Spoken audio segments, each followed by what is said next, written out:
am here in Tampa at the Amtrak train station. This is where we're going to be ending our trip. So I'm picking up the 30-day rail pass, and you have to have that in order to actually reserve your tickets.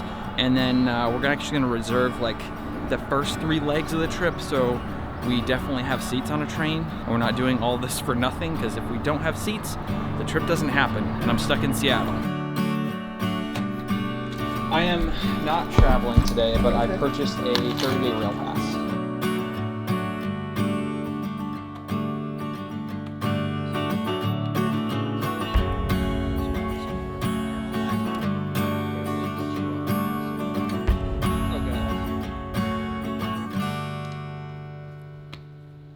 Tickets in hand, we are good to go on this trip across the country.